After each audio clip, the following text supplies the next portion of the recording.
ಎಲ್ಲರಿಗೂ ನಮಸ್ಕಾರ. ಅಚೀವರ್ ಸಂಸ್ಥೆಯ ವಿಶೇಷ ಸಂಚಿಕೆಗೆ ಸ್ವಾಗತ. ಸ್ನೇಹಿತರೆ, SSC ಸ್ಟಾಫ್ ಸೆಲೆಕ್ಷನ್ ಕಮಿಷನ್ ಅಥವಾ ಸಿಬ್ಬಂದಿ ನೇಮಕಾತಿ ಆಯೋಗ ಏನಿದೆ, ಇದಕ್ಕೆ ಸಂಬಂಧಪಟ್ಟಂತ ಹಲವಾರು ವಿಡಿಯೋಗಳನ್ನ ನಾವು ತರ್ತಾ ಇದ್ದೇವೆ. ವಿಡಿಯೋ ಸರಣಿಯನ್ನು ತರ್ತಿದ್ದೇವೆ. Quantitative aptitude, general intelligence and reasoning, English, ಹಾಗೆ ಜನರಲ್ ಅವೇರ್ನೆಸ್ ಮೇಲೆ ಕೂಡ ನಾವು ಒಂದು ವಿಡಿಯೋ ಸರಣಿಗಳನ್ನ ಮಾಡ್ತಾ ಇದೀವಿ. ಈಗ ಆಲ್ರೆಡಿ ನಾವು ನಿಮಗೆ ಯುನೆಸ್ಕೋ ವರ್ಲ್ಡ್ ಹೆರಿಟೇಜ್ ಸೈಟ್ಸ್ ನ ವಿಡಿಯೋನ ಮಾಡಿದ್ದೇವೆ. ಸೊ ಈಗ ಇನ್ನೊಂದು ಟಾಪಿಕ್ ತಗೊಂಡು ನಾನು ನಿಮಗೆ ಜನರಲ್ ಅವೇರ್ನೆಸ್ ಟಾಪಿಕ್ ಗೆ ತಗೊಳ್ಕೊಂಡ್ ಬಂದಿದ್ದೇನೆ. ಸೊ ನೋಡಿ ಸ್ನೇಹಿತರೆ, ಇದು ಕೇವಲ SSC ಎಕ್ಸಾಮ್ಸ್ ಅಂತ ಅಲ್ಲ, ಓವರ್ ಆಲ್ ಆಗಿ ಎಲ್ಲ ಎಕ್ಸಾಮ್ಸ್ ಗೂ ಬಹಳ ಹೆಲ್ಪ್ಫುಲ್ ಆಗಿರುತ್ತೆ.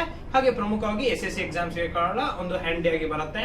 ಸೊ ನಾನು ಇವತ್ತು ಯಾವ ಟಾಪಿಕ್ ಅನ್ನು ತಗೊಬಂದಿದ್ದೀನಿ ಅಂತ ಹೇಳಿದ್ರೆ, British governors and viceroys in India ಅಂತ ಹೇಳ್ಬಿಟ್ಟು. ನೋಡಿ, ಮಾಡರ್ನ್ ಇಂಡಿಯನ್ ಹಿಸ್ಟ್ರಿ ಏನಿದೆ, ಬಹಳ ಪ್ರಮುಖ ಟಾಪಿಕ್. ನೀವು ಯಾವುದೇ ಒಂದು ಸ್ಪರ್ಧಾತ್ಮಕ ಪರೀಕ್ಷೆ ಬರೀತಿದ್ದೀರಾ ಅಂದ್ರೆ ಮಾಡರ್ನ್ ಇಂಡಿಯನ್ ಹಿಸ್ಟ್ರಿಯಿಂದಾನೇ ಹೆಚ್ಚು ಪ್ರಶ್ನೆಗಳನ್ನ ಕೇಳಲಾಗುತ್ತೆ. ಸೊ ಹಾಗಾಗಿ ಮಾಡರ್ನ್ ಇಂಡಿಯನ್ ಹಿಸ್ಟ್ರಿಯಲ್ಲಿ ಬರುವಂತಹ ಈ ಬ್ರಿಟಿಷ್ ಗವರ್ನರ್ಸ್ ಮತ್ತು ವೈಸ್ ರಾಯ್ಸ್ ಏನಿದ್ದಾರೆ, ಸೊ ಅದನ್ನು ಒಬ್ಬೊಬ್ಬರನ್ನಾಗಿ ತೆಗೆದುಕೊಂಡು ಸೊ ಅವರ ಟೈಮ್ ಅಲ್ಲಿ ಕಾಲಘಟ್ಟದಲ್ಲಿ ಏನೇನು ಅಚೀವ್ಮೆಂಟ್ಸ್ ನ ಮಾಡಿದ್ದಾರೆ ಅಥವಾ ಏನೇನ ಪಾಯಿಂಟ್ಸ್ ಇದೆ ಅಂತ ಹೇಳ್ಬಿಟ್ಟು ನಾವು ನೋಡ್ಕೊಳ್ತಾ ಹೋಗೋಣ. ಸೊ ಮೊದಲನೇ ಸಂಚಿಕೆಯಲ್ಲಿ ಇದು ತುಂಬಾ ಜನ ಇರೋದ್ರಿಂದ ನಾವು ಮೊದಲನೇದಲ್ಲಿ ಗವರ್ನರ್ ಜನರಲ್ಸ್ ಅನ್ನ ಓದೋಣ. ಎರಡನೇ ಸಂಚಿಕೆಯಲ್ಲಿ ವೈಸ್ ರಾಯ್ಸ್ ಅನ್ನ ಓದ್ತಾ ಹೋಗೋಣ. ಮೊಟ್ಟ ಮೊದಲನೇದಾಗಿ ಗವರ್ನರ್ ಜನರಲ್ ಅನ್ನ ಓದೋಣ. ನೋಡಿ ಸ್ನೇಹಿತರೆ, who is the first governor general of Bengal ಅಂತ ನಿಮಗೆ ಪ್ರಶ್ನೆ ಬರ್ಬೋದು. Who is the first governor general of Bengal ಅಂತ ಹೇಳ್ಬಿಟ್ಟು ಅದು ವ್ಯಾರನ್ ಹೇಸ್ಟಿಂಗ್ಸ್ ಆಗಿರ್ತಾರೆ. ಸೊ ಇವರ ಬಗ್ಗೆ ಇವಾಗ ನಾವು ಓದ್ತಾ ಹೋಗೋಣ. ಸೊ ವ್ಯಾರನ್ ಹೇಸ್ಟಿಂಗ್ಸ್ ನೀವು ಟೈಮ್ ಲೈನ್ ಇಲ್ಲಿ ಹಾಕಿದ್ದೀನಿ, 1773 ಇಂದ 1785 ತನಕ. ಸೊ ಇವರ ಕಾಲಘಟ್ಟದಲ್ಲಿ ಏನೇನಾಯ್ತು ಅಂತ. ಸೊ ಇವ್ರದ್ದು ಸ್ವಲ್ಪ ಹೆಚ್ಚು ಪಾಯಿಂಟ್ಸ್ ಇದೆ ವ್ಯಾರನ್ ಹೇಸ್ಟಿಂಗ್ಸ್ ಅವ್ರದ್ದು. ಸೊ ನೋಡ್ತಾ ಹೋಗೋಣ. ಮೊದಲನೇದು ವ್ಯಾರನ್ ಹೇಸ್ಟಿಂಗ್ಸ್ ಕಾಲದಲ್ಲಿ ರೆಗ್ಯುಲೇಟಿಂಗ್ ಆಕ್ಟ್ ಆಫ್ 1773 ಏನಿದೆ, ಸೊ ಅದು ವ್ಯಾರನ್ ಹೇಸ್ಟಿಂಗ್ಸ್ ಟೈಮ್ ಲೈನ್ ಅಲ್ಲಿ ಬಂದಿತ್ತು. ಇನ್ನು ಸುಪ್ರೀಂ ಕೌನ್ಸಿಲ್ ಆಫ್ ಬೆಂಗಾಲ್ ಆಗಿದೆ. Supreme court judicature at fort William was established in 1774. ನಿಮ್ಗೆ ನೆನಪಲ್ಲಿ 773ಕ್ಕೆ ರೆಗ್ಯುಲೇಟಿಂಗ್ ಆಕ್ಟ್ ಆಗುತ್ತೆ, 74ಕ್ಕೆ ಸುಪ್ರೀಂ ಕೋರ್ಟ್ ನ ಫೋರ್ಟ್ ವಿಲಿಯಂ ಅಲ್ಲಿ ಎಸ್ಟಾಬ್ಲಿಷ್ ಮಾಡ್ತಾರೆ. ಇನ್ನು Rohilla war of first Rohilla war ಅಂತ ಕರಿತೀವಿ, 1774 ಅಲ್ಲಿ ಆಗುತ್ತೆ. ಇನ್ನು ಆಕ್ಟ್ ಆಫ್ 1781 ನೋಡಿ, ಏನು ಒಂದು ರೆಗ್ಯುಲೇಟಿಂಗ್ ಆಕ್ಟ್ ಆಗುತ್ತೆ, ಅದಕ್ಕೊಂದು ತಿದ್ದುಪಡಿ, ಒಂದು ಅಮೆಂಡ್ಮೆಂಟ್ ಆಕ್ಟ್ ಕೂಡ ಬರುತ್ತೆ. ಅದು ಜಾಸ್ತಿ ಜನ ಓದೋದಿಲ್ಲ, ಅದು 81 ಗೆ ಬರುತ್ತೆ. ಅದಾದ್ಮೇಲೆ 84 ಗೆ ಪಿಟ್ಸ್ ಇಂಡಿಯಾ ಆಕ್ಟ್ ಬರುತ್ತೆ. ಸೊ ಈ ರೆಗ್ಯುಲೇಟಿಂಗ್ ಆಕ್ಟ್ ನಂತರದಲ್ಲಿ 81 ಗೆ ಇನ್ನೊಂದು ಆಕ್ಟ್ ಬರುತ್ತೆ. ಇದರಲ್ಲಿ ಗವರ್ನರ್ ಜನರಲ್ ಇನ್ ಕೌನ್ಸಿಲ್ ಮತ್ತೆ ಸುಪ್ರೀಂ ಕೋರ್ಟ್ ಎಟ್ ಕಲ್ಕತ್ತಾ ಡಿವೈಡ್ ಮಾಡ್ತಾರೆ. ಏಷಿಯಾಟಿಕ್ ಸೊಸೈಟಿ ಆಫ್ ಬೆಂಗಾಲ್ 1784 ಗೆ ಇದು ಬಹಳ ಪ್ರಮುಖ. ಯಾಕಂತ ಹೇಳಿದ್ರೆ ನಮ್ಮ ಇಂಡಿಯಾಲಜಿ ಅಥವಾ ಸ್ಟಡಿ ಆಫ್ ಇಂಡಿಯಾ ಅಂತ ಏನ್ ಕರಿತೇವೆ, ಪ್ರಾರಂಭ ಆಗೋದು ಏಷಿಯಾಟಿಕ್ ಸೊಸೈಟಿ ಆಫ್ ಬೆಂಗಾಲ್ ಇಂದ 1784 ಗೆ ಇವರ ಅಡಿಯಲ್ಲಿ. ಇನ್ನು ಪಿಟ್ಸ್ ಇಂಡಿಯಾ ಆಕ್ಟ್ ಆಫ್ 1784 ಮತ್ತೆ ಮೊಘಲ್ ಪೆನ್ಷನ್ ಟು ಶಾ ಆಲಂ 2 ಅಂದ್ರೆ ಏನು ಮೊಘಲ್ಸ್ ಗೆ ಪೆನ್ಷನ್ ಹೋಗ್ತಾ ಇರುತ್ತೆ ಶಾ ಆಲಂ 2 ಗೆ, ಸೊ ಅದನ್ನ ಸ್ಟಾಪ್ ಮಾಡ್ತಾರೆ ವ್ಯಾರನ್ ಹೇಸ್ಟಿಂಗ್ಸ್ ಇವರ ಟೈಮ್ ಲೈನ್ ಅಲ್ಲಿ. ಇನ್ನು abolish dual system in Bengal which was introduce by Robert Clive. Robert Clive ಏನು ಈ ಡ್ಯೂಯಲ್ ಸಿಸ್ಟಮ್ ಅನ್ನ ತಂದಿರ್ತಾರೆ ಬೆಂಗಾಲ್ ನಲ್ಲಿ, ಅದನ್ನ ಅಬಾಲಿಷ್ ಮಾಡ್ತಾರೆ. ನಾವಿಲ್ಲಿ ಗವರ್ನರ್ ಜನರಲ್ಸ್ ಬಗ್ಗೆ ಓದ್ತಾ ಇದೀವಿ, ಮೊದಲನೇದಾಗಿ ವ್ಯಾರನ್ ಹೇಸ್ಟಿಂಗ್ಸ್ ಬಗ್ಗೆ ಓದ್ತಾ ಇದ್ವಿ. ಸೊ ಅಷ್ಟೇ ಅಲ್ಲ, ಇವ್ರದ್ದು ಇನ್ನೂ ಎಷ್ಟೋ ಪಾಯಿಂಟ್ಸ್ ಇದೆ, ನೋಡ್ತಾ ಹೋಗೋಣ. ನೋಡಿ, first Indian news paper publish ಆಗಿದೆ ಯಾವುದು ಅಂತ ಹೇಳಿದ್ರೆ ಹಿಕೀಸ್ ಬೆಂಗಾಲ್ ಗೆಜೆಟ್ ಅಂತ ಹೇಳ್ಬಿಟ್ಟು ಕರಿತೀವಿ. ಬೆಂಗಾಲ್ ಗೆಜೆಟ್ ನಿಮಗೆ ಗೊತ್ತಿರುತ್ತೆ, 1780 ಅಲ್ಲಿ ಬರುತ್ತೆ, ಇವರ ಟೈಮ್ ಲೈನ್ ಅಲ್ಲಿ ಆಗುತ್ತೆ. First Maratha war in 75 and 82, treaty of Salbai in 1782 ಆಗುತ್ತೆ.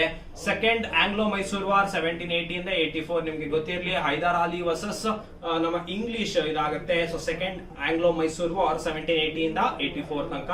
Policy of ring fence, Calcutta madrasa was founded, Aligarh university ಅಂತ ಹೇಳ್ತೇವೆ. ಕ್ರಿಯೇಷನ್ ಆಫ್ ಕಲೆಕ್ಟರ್ ಪೋಸ್ಟ್ ಅಂದ್ರೆ ಒಂದು ಕಲೆಕ್ಟರ್ ಪೋಸ್ಟ್ ಅನ್ನ ಒಂದು ಕ್ರಿಯೇಟ್ ಮಾಡ್ತಾರೆ. He become the first governor general to be prosecuted for impeachment as a consequent for involvement in Rohilla war ಅಂತ ಹೇಳ್ಬಿಟ್ಟು. ಅಂದ್ರೆ ಮೊಟ್ಟ ಮೊದಲ ಗವರ್ನರ್ ಜನರಲ್ ಇಂಪೀಚ್ಮೆಂಟ್ ಆಗಿ ಹೊರ ತಂದಿದ್ದು ಅಂತ ಹೇಳ್ಬಿಟ್ಟು. ಇಂಪೀಚ್ಮೆಂಟ್ ಅಂದ್ರೆ ಪದವಿಯಿಂದ ತೆಗೆದು ಹಾಕಲಾಗುವುದು ಅಂತ ಹೇಳ್ತಾರೆ. ಸೊ ಆತರ ಮೊಟ್ಟ ಮೊದಲ ಗವರ್ನರ್ ಜನರಲ್ ಸೊ ಇಂಪೀಚ್ಮೆಂಟ್ ಮುಖಾಂತರ ತೆಗಿತಾರೆ.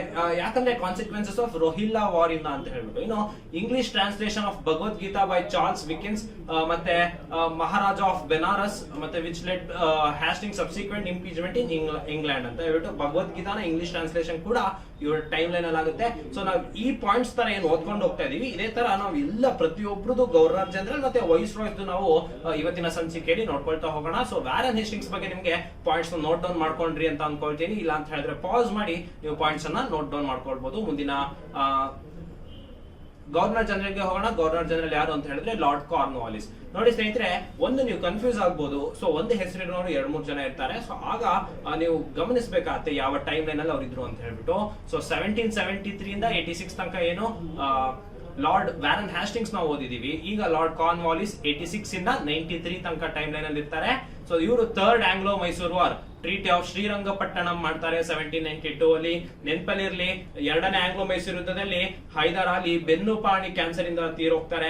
ಸೊ ಅದಾದ ನಂತರ ಟಿಪ್ಪು ಸುಲ್ತಾನ್ ಮೂರನೇ ಆಂಗ್ಲೋ ಮೈಸೂರು ಯುದ್ಧದಲ್ಲಿ ಪಾಲ್ಗೊಳ್ತಾರೆ. ಸೊ ಮೂರನೇ ಆಂಗ್ಲೋ ಮೈಸೂರು ಯುದ್ಧ ಟಿಪ್ಪು ಸುಲ್ತಾನ್ ಸೋಲೋದ್ರಿಂದ ಶ್ರೀರಂಗಪಟ್ಟಣದ ಒಂದು ಟ್ರೀಟಿ ಆಗತ್ತೆ ಅಥವಾ ಒಂದು ಒಪ್ಪಂದ ಆಗತ್ತೆ. ಅದ್ರ ಪ್ರಕಾರ ಅವರು ಬ್ರಿಟಿಷರಿಗೆ ಯುದ್ಧದ ವೆಚ್ಚವನ್ನ ಭರಿಸಬೇಕಾಗತ್ತೆ, 3 ಕೋಟಿ ರೂಪಾಯಿ. ಹಾಗೆ ತನ್ನ ಮಕ್ಕಳನ್ನ ಕೊಡ್ಬೇಕಾಗತ್ತೆ ಟಿಪ್ಪು ಸುಲ್ತಾನ್. ಸೊ ಇದು ಥರ್ಡ್ ಆಂಗ್ಲೋ ಮೈಸೂರು ವಾರ್. ಆ ಟೈಮ್ ಅಲ್ಲಿ ಇದ್ದವ್ರು ಯಾರು ಅಂತ ಹೇಳಿದ್ರೆ ಲಾರ್ಡ್ ಕಾರ್ನ್ವಾಲಿಸ್. ಇನ್ನು ಕಾರ್ನ್ವಾಲಿಸ್ ಕೋಡ್ ಅಂತ ಹೇಳ್ಬಿಟ್ಟು 1793 ಗೆ ತಗೊಬರ್ತಾರೆ. ಇವರು ಸೆವೆರಲ್ ಜುಡಿಷಿಯಲ್ ರಿಫಾರ್ಮ್ಸ್ ಮತ್ತು ರೆವೆನ್ಯೂ ಅಡ್ಮಿನಿಸ್ಟ್ರೇಷನ್ ಮತ್ತು ಸಿವಿಲ್ ಜುರಿಸ್ಡಿಕ್ಷನ್ ಅಲ್ಲಿ ಈ ರೀತಿಯಾದಂತಹ ಒಂದಿಷ್ಟು ರಿಫಾರ್ಮ್ಸ್ ಅನ್ನ ಸುಧಾರಣೆಗಳನ್ನ ತಗೊಬರ್ತಾರೆ. ಪರ್ಮನೆಂಟ್ ಸೆಟಲ್ಮೆಂಟ್ ಆಫ್ ಬೆಂಗಾಲ್ ಇನ್ 1793 ಇದು ಬಹಳ ಪ್ರಮುಖ ಸ್ನೇಹಿತರೆ. ಪರ್ಮನೆಂಟ್ ಸೆಟಲ್ಮೆಂಟ್ ಅನ್ನ ತೆಗೆದುಕೊಂಡ್ಬರ್ತಾರೆ. ಹಾಗೇನೆ Europeanisation of administrative machinery and introduction of civil services ಅಂತ ಹೇಳಿ. ಸ್ನೇಹಿತರೆ, introduction of civil services exams ಅನ್ನ ಇಂಟ್ರೊಡ್ಯೂಸ್ ಮಾಡ್ತಾರೆ. ಅದೇ ಟೈಮ್ಗೆ establishment of lower courts and appellate courts ಅಂತ ಹೇಳ್ತೀವಿ. ಅಂದ್ರೆ ಏನು ಸುಪ್ರೀಂ ಕೋರ್ಟ್ ಅನ್ನೋದೊಂದಿತ್ತು, ಅದೇ ತರ ಲೋವರ್ ಕೋರ್ಟ್ಸ್ ಮತ್ತೆ ಅಪೀಲೇಟ್ ಕೋರ್ಟ್ಸ್ ಅನ್ನ ಇವರ ಟೈಮ್ ಲೈನ್ ಅಲ್ಲಿ ಆಗುತ್ತೆ. ಜೊತೆಗೆ ಸಂಸ್ಕೃತ್ ವಿದ್ಯಾಲಯ ಅಟ್ ಬೆನಾರಸ್, ಈಗ ವಾರಣಾಸಿಯಲ್ಲಿದೆ, established by Jonathan Duncan, then governor general of Bombay ಅಂತ ಕರಿತೇವೆ. ಮತ್ತೆ ಇಂಟ್ರೊಡಕ್ಷನ್ ಆಫ್ ಸನ್ಸೆಟ್ ಲಾ ಅಂತ ಹೇಳ್ಬಿಟ್ಟು ಸನ್ಸೆಟ್ ಲಾ ನ ಇಂಟ್ರೊಡ್ಯೂಸ್ ಮಾಡ್ತಾರೆ.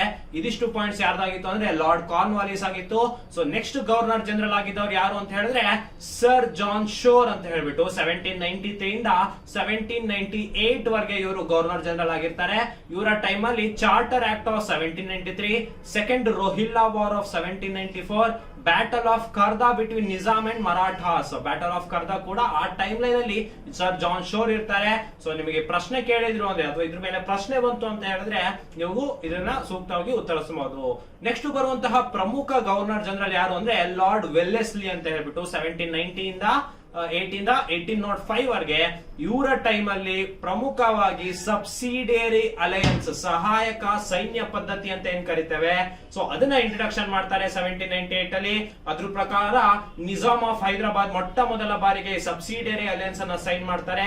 ಅದೇ ಟೈಮ್ ಅಲ್ಲಿ 3 ಆಂಗ್ಲೋ ಮೈಸೂರು ಯುದ್ಧ ಆಗಿರುತ್ತೆ. ಸೊ ಟಿಪ್ಪು ಸುಲ್ತಾನರಿಗೆ ಪ್ರೆಷರೈಸ್ ಮಾಡ್ತಾ ಇರ್ತಾರೆ, ಈ ಸಬ್ಸಿಡಿಯರಿ ಅಲಯನ್ಸ್ ಅಥವಾ ಸಹಾಯಕ ಸೈನ್ಯ ಪದ್ಧತಿ ಏನಿದೆ ಇದನ್ನ ಸಿಗ್ನೇಚರ್ ಮಾಡಿ ಅಂತ ಹೇಳ್ಬಿಟ್ಟು. ಸೊ ಆಗ 4ನೇ ಆಂಗ್ಲೋ ಮೈಸೂರು ಯುದ್ಧ 1799 ಗೆ ಆಗುತ್ತೆ. ಇದರಲ್ಲಿ ಟಿಪ್ಪು ಸುಲ್ತಾನ್ ಅವರು ಏನು ಬೆಂಗಳೂರು ಕದನ, ಮಳವಳ್ಳಿ ಕದನ ಮತ್ತು ಶ್ರೀರಂಗಪಟ್ಟಣ ಕದನದಲ್ಲಿ ಸೋಲ್ತಾರೆ. 1799 ಗೆ ಟಿಪ್ಪು ಸುಲ್ತಾನ್ ಸಾಯ್ತಾರೆ. ಸೊ ಆಗ ಈ ಸಬ್ಸಿಡಿಯರಿ ಅಲಯನ್ಸ್ ನಮ್ಮ ಮೈಸೂರು ಕೂಡ ಆಗ ಇದ್ದಂತಹ ಲಕ್ಷ್ಮೀರಾಜ್ ಅಮ್ಮಣ್ಣಿ ರಾಣಿಯವರು ಸೈನ್ ಮಾಡ್ತಾರೆ. ಸೊ ಅದಾದ ನಂತರ ಕರ್ನಾಟಕ ಮೈಸೂರು ವಿಭಜನಾ ಕರಾರು ಮುಖಾಂತರ 5 ಭಾಗವಾಗಿ ಒಡೆದುಕೊಳ್ಳುತ್ತೆ. ಸೊ ಅದೆಲ್ಲ ಆಗುವಂತದ್ದು ಈ ಲಾರ್ಡ್ ವೆಲ್ಲೆಸ್ಲಿ ಟೈಮ್ ಲೈನ್ ಅಲ್ಲಿ. ಇನ್ನು 4th ಆಂಗ್ಲೋ ಮೈಸೂರು ವಾರ್ ನಾ ಹೇಳಿದಾಗೆ. ಇನ್ನು ಸೆಕೆಂಡ್ ಮರಾಠಾ ವಾರ್ 1803 ಇಂದ 1805, fort William college at Calcutta 1800 ಗೆ, censorship act 1799 took over the administration of Tanjore. Tanjore ಕೂಡ ಮತ್ತೆ ಸೂರತ್ ಕೂಡ ಕರ್ನಾಟಕ ಕೂಡ ಇವರು ಒಂದು ಅಡ್ಮಿನಿಸ್ಟ್ರೇಷನ್ ಅಂತ ತೆಗೆದುಕೊಳ್ತಾರೆ. ಜೊತೆಗೆ ಟ್ರೀಟಿ ಆಫ್ ಬೆಸಿನ್ ಅನ್ನ ಮಾಡ್ತಾರೆ 1802 ಗೆ. ಸೊ ಇದಿಷ್ಟು ಲಾರ್ಡ್ ವೆಲ್ಲೆಸ್ಲಿಯ ಪಾಯಿಂಟ್ಸ್ ಆಗಿತ್ತು. ಸೊ ನೆನಪಲ್ಲಿರಲಿ ಸ್ನೇಹಿತರೆ, first governor general of Bengal Warren Hastings ನ ಓದಿದ್ವಿ, ಅವರ ಪಾಯಿಂಟ್ಸ್ ನ ಓದಿದ್ವಿ. ಅದಾದ್ಮೇಲೆ ಇನ್ನೂ 3 ಜನ ಓದಿದ್ವಿ. ಈಗ ಲಾರ್ಡ್ ವೆಲ್ಲೆಸ್ಲಿ ಅನ್ನ ಓದಿದ್ದೇವೆ. ಸೊ ಮುಂದಿನ ಗವರ್ನರ್ ಜನರಲ್ ಅನ್ನ ಓದೋಣ. ಮುಂದಿನ ಗವರ್ನರ್ ಜನರಲ್ ಯಾರು ಅಂತ ಹೇಳಿದ್ರೆ ಸರ್ ಜಾರ್ಜ್ ಬರ್ಲೋ ಅಂತ ಹೇಳ್ಬಿಟ್ಟು. So introduction of subsidiary alliance system, first alliance with Nizam of Hyderabad, 4 Anglo Mysore war. ಅವ್ರನ್ನ ಒಂದು ಟೆಂಪರವರಿಲಿ ಒಂದು ಗವರ್ನರ್ ಜನರಲ್ ಆಗಿ ಅಪಾಯಿಂಟ್ ಮಾಡಿರ್ತಾರೆ. ಒಂದಿಷ್ಟು ಪರ್ಚೇಸ್ ಆರ್ಡರ್ಸ್ ಮೇಲೆ ಅವರು ಅಬಾಲಿಷ್ಮೆಂಟ್ ಅನ್ನ ಮಾಡಿರ್ತಾರೆ. 1812 ಗೆ ಅವ್ರನ್ನ ಮಾಡ್ತಾರೆ. ಸೊ ಸಬ್ಸಿಕ್ವೆಂಟ್ ಆಗಿ ಲಾರ್ಡ್ ಮಿಂಟೋ 1 ಅನ್ನ ಅಪಾಯಿಂಟ್ಮೆಂಟ್ ಮಾಡಿರ್ತಾರೆ. ಸೊ ಲಾರ್ಡ್ ಮಿಂಟೋ 1 1807 ಇಂದ 1813 ಟೈಮ್ ಲೈನ್ ಏನಿದೆ. ಸೊ ಇವರ time line treaty of Amritsar with Ranjit Singh 1809 ಗೆ ಆಗುತ್ತೆ. ಸೊ ಇದು ಬಹಳ ಪ್ರಮುಖ, ಇದು ಗಮನದಲ್ಲಿರಲಿ. ಮುಂದಿನ ಗವರ್ನರ್ ಜನರಲ್ ಅನ್ನ ನೋಡೋಣ, ಲಾರ್ಡ್ ಹ್ಯಾಸ್ಟಿಂಗ್ಸ್. ನೋಡಿ 1813 ಇಂದ 1823. ವ್ಯಾರನ್ ಹ್ಯಾಸ್ಟಿಂಗ್ಸ್ ಬೇರೆ, ಲಾರ್ಡ್ ಹ್ಯಾಸ್ಟಿಂಗ್ಸ್ ಬೇರೆ. ಸೊ ಇದು ಕನ್ಫ್ಯೂಸ್ ಆಗೋದು ಬೇಡ. ಸೊ ಲಾರ್ಡ್ ಹ್ಯಾಸ್ಟಿಂಗ್ಸ್ 1813 ಇಂದ 1823 ತನಕ ಇದ್ರು. ಇವರ ಟೈಮ್ ಲೈನ್ ಅಲ್ಲಿ ಆಂಗ್ಲೋ ನೇಪಾಲ್ ವಾರ್ 1814 ಇಂದ 1816 ಮತ್ತು treaty of Sugauli 1816, third Maratha war 1817 ಇಂದ 1819, dissolution of Maratha confederacy, creation of Bombay presidency 1818 ಇದು ಬಹಳ ಪ್ರಮುಖ ಪಾಯಿಂಟ್ ಆಗಿದೆ ಸ್ನೇಹಿತರೆ. ಇನ್ನು strive with Pindaris, treaty with Scindia, ಮತ್ತೆ ಹಿಂದೂ ಕಾಲೇಜ್ ಈಗ ಏನ್ ಪ್ರೆಸಿಡೆನ್ಸಿ ಯೂನಿವರ್ಸಿಟಿ ಅಂತ ಕರಿತೇವೆ ಕಲ್ಕತ್ತಾದಲ್ಲಿ, ಅದು 1870ಗೆ ಇವರ ಟೈಮ್ ಲೈನ್ ಅಲ್ಲಿ ಸ್ಥಾಪನೆ ಆಗಿತ್ತು. ಇನ್ನು establishment of ryotwari system by Thomas Munro, governor of Madras. Thomas Munro ಅವರು ರಯತ್ವಾರಿ ಸಿಸ್ಟಮ್ ನ ಇವರ ಟೈಮ್ ಲೈನ್ ಅಲ್ಲಿ ಮಾಡ್ತಾರೆ, ಇದ್ರ ಬಗ್ಗೆ ನಿಮ್ಗೆ ಗಮನದಲ್ಲಿರ್ಲಿ. Establishment of mahalwari systems in northern India 1822 which was later broke down ಅಂತ ಹೇಳ್ಬಿಟ್ಟು. ಸೊ ನಿಮ್ಗೆ ಇವಾಗ ಸಬ್ಸಿಡರಿ ಅಲೈನ್ಸ್ ಯಾರು ಮಾಡಿದ್ರು, ಜೊತೆಗೆ permanent settlement system, ryotwari system, mahalwari system ಯಾರ್ಯಾರ ಟೈಮ್ ಅಲ್ಲಿ ಮಾಡಿದ್ರು ಅಂತ ಹೇಳ್ಬಿಟ್ಟು ನಿಮ್ಗೆ ಗೊತ್ತಾಗ್ತಾ ಇದೆ. ಸೊ ಈ ರೀತಿ ನೀವು ಗವರ್ನರ್ ಜನರಲ್ ಅನ್ನ ಪಟ್ಟಿ ಮಾಡ್ಕೊಂಡು ಓದ್ತು ಅಂತ ಹೇಳಿದ್ರೆ ನೀವು ಸೂಕ್ತವಾಗಿ ಉತ್ತರವನ್ನ ಮಾಡಬಹುದು. ಸೊ ಮುಂದಿನ ಗವರ್ನರ್ ಜನರಲ್ ಅನ್ನ ನೋಡೋಣ, ಲಾರ್ಡ್ ಹ್ಯಾಮ್ರೆಸ್ಟ್ ಅಂತ ಹೇಳ್ಬಿಟ್ಟು. ಸೊ ಇವರು first Burmese war and treaty of Yandabo 1826 ಗೆ ಮಾಡ್ತಾರೆ. Capture of Bharatpur, establishment of Sanskrit college at Calcutta 1824 ಗೆ ಮಾಡ್ತಾರೆ. ಒಂದು ಗಮನದಲ್ಲಿ ಇರಲಿ ಸ್ನೇಹಿತರೆ, ಎಲ್ಲಿಯವರೆಗೂ 1857 ಸಿಪಾಯಿ ಮಿಟಿನೇ ಆಗಲ್ವೋ ಅಲ್ಲಿವರೆಗೂ ಗವರ್ನರ್ ಜನರಲ್ ಅಂತಾನೆ ಕರೀತಾ ಇರ್ತಾರೆ. So first governor general of Bengal ಬಂದು ವ್ಯಾರನ್ ಹೇಸ್ಟಿಂಗ್ಸ್, ಅದಾದ ನಂತರ ಗವರ್ನರ್ ಜನರಲ್ ಆಫ್ ಇಂಡಿಯಾ ಅಂತ ಹೇಳ್ಬಿಟ್ಟು ವಿಲಿಯಂ ಬೆಂಟಿಕ್ ಬರ್ತಾರೆ. ಅದನ್ನ ನಿಮ್ಗೆ ಹೇಳ್ತಾ ಹೋಗ್ತೀನಿ. ಸೊ ಇದುವರೆಗೂ ನಾವೇನು 8 ಜನ ಗವರ್ನರ್ ಜನರಲ್ ಅನ್ನ ಓದಿದೀವಿ, ಅದನ್ನ ನಿಮಗೆ ಪಾಯಿಂಟ್ಸ್ ಮುಖಾಂತರ ನೋಡ್ಕೊಳ್ತಾ ಹೋಗಿ ಮುಂದಿನ ಪಾಯಿಂಟ್ಸ್ ನೋಡ್ತಾ ಹೋಗೋಣ. ಮುಂದಿನ ಪಾಯಿಂಟ್ ಲಾರ್ಡ್ ವಿಲಿಯಂ ಬೆಂಟಿಕ್ ನೋಡಿ, first governor general of India. ಇದು ಬಹಳ ಪ್ರಮುಖ ಪಾಯಿಂಟ್, ಕನ್ಫ್ಯೂಸ್ ಆಗಬಾರ್ದು. First governor general of Bengal ಬಂದು Warren Hastings, first governor general of India ಬಂದು ವಿಲಿಯಂ ಬೆಂಟಿಕ್. ಇದ್ರ ಬಗ್ಗೆ ನಿಮ್ಗೆ ತಿಳಿದಿರಲಿ. ಫಸ್ಟ್ ವೈಸ್ ರಾಯ್ ಅಂತ ಬೇರೆ ಬರ್ತಾರೆ. ಸೊ ಅದನ್ನ ನಾನು ಮುಂದಿನ ಸಂಚಿಕೆಯಲ್ಲಿ ಹೇಳ್ತಾ ಹೋಗ್ತೀನಿ. ಸೊ ಅಬಾಲಿಷನ್ ಆಫ್ ಸತಿ ಮತ್ತೆ cruel rites in 1829, suppression of thuggee, ಜೊತೆಗೆ saint Helena act 1833, charter act of 1833. ಅದರಲ್ಲಿ ಮಿಷನರೀಸ್ ಗೆ ಎಕ್ಸ್ಕ್ಲೂಸಿವ್ ರೈಟ್ಸ್ ಅನ್ನ ಕೊಡ್ತಾರೆ. ಕ್ರಿಶ್ಚಿಯನ್ ಮಿಷನರೀಸ್ ಏನಿದ್ದಾರೆ ಅವರಿಗೆ ಎಕ್ಸ್ಕ್ಲೂಸಿವ್ ರೈಟ್ಸ್ ಅನ್ನ ಕೊಡ್ತಾರೆ. ರೆಸಲ್ಯೂಷನ್ ಆಫ್ 1835 ಅನ್ನ ಮಾಡ್ತಾರೆ, ಇಂಗ್ಲಿಷ್ ನ ಅಫಿಷಿಯಲ್ ಲ್ಯಾಂಗ್ವೇಜ್ ಮಾಡ್ತಾರೆ. ಅನೆಕ್ಸೇಷನ್ ಆಫ್ ಮೈಸೂರು ಇನ್ 1831. ನೆನಪಲ್ಲಿರ್ಲಿ ಸ್ನೇಹಿತರೆ, 1830ಗೆ ನಮ್ಮ ಬಿದನೂರು ದಂಗೆ, ನಗರ ದಂಗೆ ಅಂತ ಏನ್ ಕರಿತೀವಿ ಅದಾಗತ್ತೆ. ಸೊ ಅದಾದ ನಂತರ ಬೂದಿ ಬಸಪ್ಪ ಅಥವಾ ಸದರ ಮಲ್ಲರ ನೇತೃತ್ವದಲ್ಲಿ ಏನ್ ನಗರ ದಂಗೆ ಸ್ಟಾರ್ಟ್ ಆಗಿರುತ್ತೆ. ಸೊ ಅದು ಆಗಿದ್ದಂತಹ ಮುಮ್ಮಡಿ ಕೃಷ್ಣರಾಜ ಒಡೆಯರಿಗೆ ಅದನ್ನ ತಡೆಯಕ್ಕಾಗೋದಿಲ್ಲ. ಸೊ 1831ಗೆ ಮೈಸೂರಿನಲ್ಲಿ ಕಮಿಷನರ್ ಆಳ್ವಿಕೆಯನ್ನ ತೆಗೆದುಕೊ ಬರ್ತಾರೆ.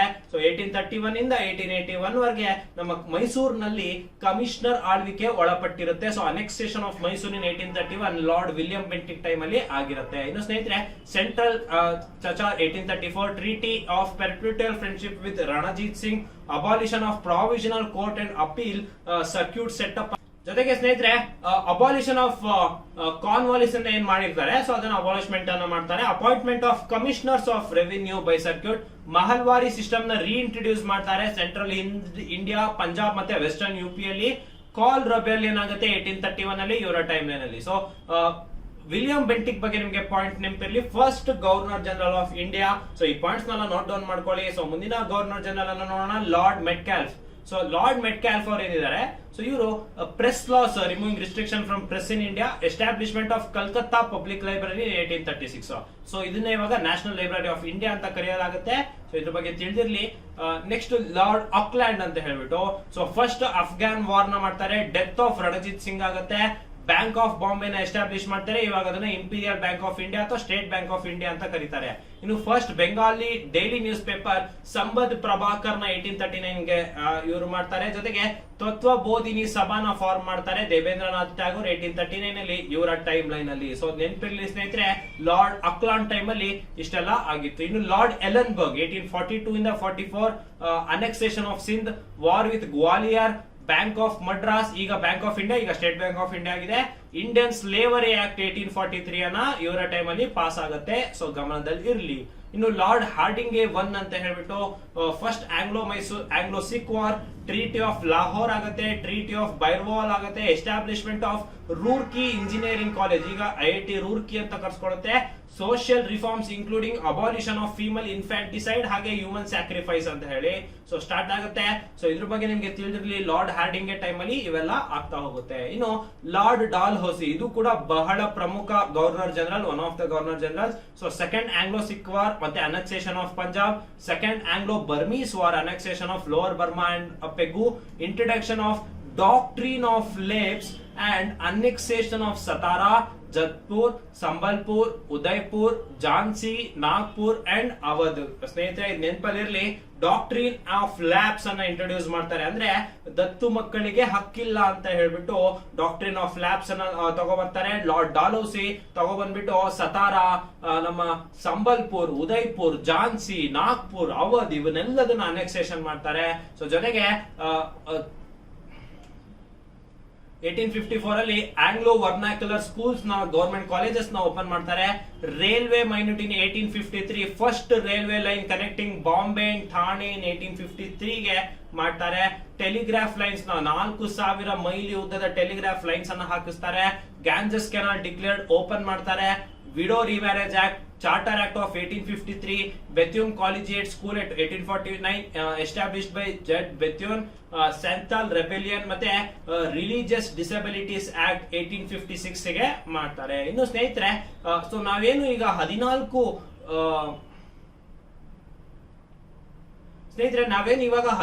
ಗವರ್ನರ್ ಜನರಲ್ಸ್ ನ ಓದ್ಕೋತಾ ಬಂದ್ವಿ. ಸೊ ನೀವು ಟೈಮ್ ಲೈನ್ ಅನ್ನ ಗಮನಿಸಿದ್ರೆ 773ರಿಂದ 856 ತನಕ ಓದಿದೀವಿ. ಸೊ ಹಾಗಾದ್ರೆ 857ಕ್ಕೆ ಏನಾಗುತ್ತೆ ಭಾರತದಲ್ಲಿ ಅಂದ್ರೆ, ಪ್ರಥಮ ಭಾರತ ಸ್ವಾತಂತ್ರ್ಯ ಸಂಗ್ರಾಮ ಆಗುತ್ತೆ, first war of Indian independence ಆಗುತ್ತೆ. ಸೊ ಆ ಟೈಮ್ ಅಲ್ಲಿ ಈಸ್ಟ್ ಇಂಡಿಯಾ ಕಂಪನಿ ಹೋಗಿ ಡೈರೆಕ್ಟ್ ಬ್ರಿಟಿಷ್ ಕ್ರೌನ್ ಅಡಿಯಿಂದ ಆಡಳಿತ ಬರ್ತಾ ಹೋಗುತ್ತೆ. ಸೊ ಅವಾಗ ಗವರ್ನರ್ ಜನರಲ್ ಅನ್ನೋ ಪದವಿಯನ್ನ ತೆಗೆದು ವೈಸ್ ರಾಯ್ಸ್ ಅಂತ ಹೇಳ್ಬಿಟ್ಟು ಅಪಾಯಿಂಟ್ ಮಾಡ್ತಾ ಹೋಗ್ತಾರೆ. ಸೊ ಆ ವೈಸ್ ರಾಯ್ಸ್ ನ ಬಗ್ಗೆ ನಾವು ಮುಂದಿನ ಸಂಚಿಕೆಯಲ್ಲಿ ನೋಡ್ತಾ ಹೋಗೋಣ. ಸೊ ಕೊನೆಯ ಗವರ್ನರ್ ಜನರಲ್ ಯಾರಂದ್ರೆ ಲಾರ್ಡ್ ಕ್ಯಾನಿಂಗ್, 1856 ಇಂದ 1857 ಗೆ. ರಿವಾಲ್ಟ್ ಆಫ್ 1857 ಇವ್ರ ಟೈಮ್ ಅಲ್ಲಿ ಆಗುತ್ತೆ. So establishment of 3 universities, Calcutta, Madras ಮತ್ತು ಬಾಂಬೆಯಲ್ಲಿ ಒಂದು ಯೂನಿವರ್ಸಿಟೀಸ್ ನ ಲಾರ್ಡ್ ಕ್ಯಾನಿಂಗ್ ಮಾಡಿರ್ತಾರೆ. ಸ್ನೇಹಿತರೆ, ನಾನು ನಿಮಗೆ ಒಂದೇ ಸಂಚಿಕೆಯಲ್ಲಿ ಎಲ್ಲ ಗವರ್ನರ್ ಜನರಲ್ ಗಳನ್ನ ಮಾಹಿತಿಯನ್ನು ತೆಗೆದುಕೊ ಬರ್ಲಿಕ್ಕೆ ಪ್ರಯತ್ನವನ್ನ ಮಾಡಿದ್ದೇನೆ. ಇದು ನಿಮಗೆ ಎಲ್ಲ SSC ಎಕ್ಸಾಮ್ಸ್ ಹಾಗೆ ಎಲ್ಲ ರೀತಿಯಾದಂತಹ ಸ್ಪರ್ಧಾತ್ಮಕ ಪರೀಕ್ಷೆಗಳಿಗೆ ಇದು ಉಪಯುಕ್ತವಾಗಿರುತ್ತೆ. ಸೊ ನೀವು ಇನ್ನೊಮ್ಮೆ ಬೇಕಾದ್ರೆ ವಿಡಿಯೋನ ಪಾಸ್ ಮಾಡಿ ಅದು ಸಂಬಂಧಪಟ್ಟಂತ ಪಾಯಿಂಟ್ಸ್ ಅನ್ನ ಬರ್ಕೊಳ್ಳಿ. ಸೊ ಅದನ್ನ ಸೂಕ್ತವಾಗಿ ರಿವಿಷನ್ ಅನ್ನ ಮಾಡಿದ್ರೆ ನಿಮಗೆ ಗವರ್ನರ್ ಜನರಲ್ಸ್ ಮೇಲೆ ಏನೇ ಪ್ರಶ್ನೆಯನ್ನ ಬಂದರೂ ಕೂಡ ನೀವು ಸೂಕ್ತವಾಗಿ ಉತ್ತರಿಸಬಹುದಾಗಿರುತ್ತೆ ಸ್ನೇಹಿತರೆ. ಸೊ ಇನ್ನು ಮುಂದಿನ ಸಂಚಿಕೆಯಲ್ಲಿ ನಾವು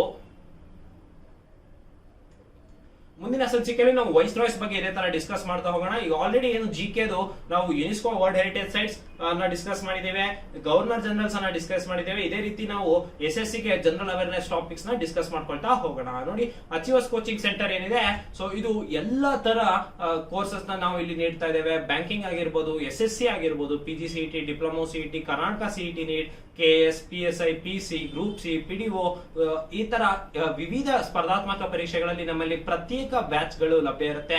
ಸೊ ಹೊಸ ಬ್ಯಾಚ್ ಗಳು ಪ್ರಾರಂಭ ಆಗ್ತಿದೆ. ಅದರ ಮಾಹಿತಿಗೆ ನೀವು ಅಚೀವರ್ಸ್ ಸಂಸ್ಥೆ, ತಿಲಕ್ ನಗರ, ಮೊದಲನೇ ಕ್ರಾಸ್, ರಾಘವೇಂದ್ರ ಸ್ವಾಮಿ ಮಠದ ರಸ್ತೆಯಲ್ಲಿ ಏನಿದೆ, ಸೊ ಇದಕ್ಕೆ ನೀವು ಭೇಟಿ ನೀಡಬಹುದು ಅಥವಾ ಸ್ಕ್ರೀನ್ ಮೇಲೆ ಕಾಣ್ತಿರುವಂತಹ ನಂಬರ್ಗೆ ನೀವು ಸಂಪರ್ಕಿಸಬಹುದು.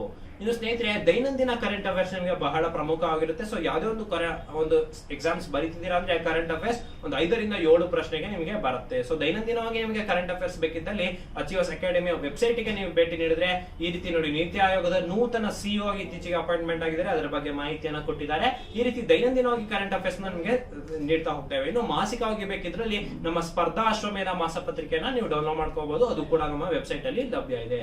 ಸ್ನೇಹಿತರೆ, ನಾನು ನಿಮ್ಗೆ ಹೇಳಿದಾಗೆ ಯಾವುದೇ ಒಂದು ಕಾನ್ಸೆಪ್ಟ್ ನ ನೀವು ಓದೋ ಅಷ್ಟೇ ಅಲ್ಲ, ನೀವು ಒಂದು ಮಾಕ್ ಟೆಸ್ಟ್ ಕೂಡ ಬಹಳ ಪ್ರಮುಖವಾಗಿರುತ್ತೆ. ಸೊ ಹಾಗಾಗಿ ಕಾನ್ಸೆಪ್ಟ್ ಟೆಸ್ಟ್ ಗಳಿಗಾಗಿ ಕೂಡ ನೀವು ಅಚೀವರ್ಸ್ ಅಕಾಡೆಮಿ ವೆಬ್ಸೈಟ್ ಅಲ್ಲಿ ಪರೀಕ್ಷಾ ಮಂದಿರಕ್ಕೆ ಭೇಟಿ ನೀಡಬಹುದು.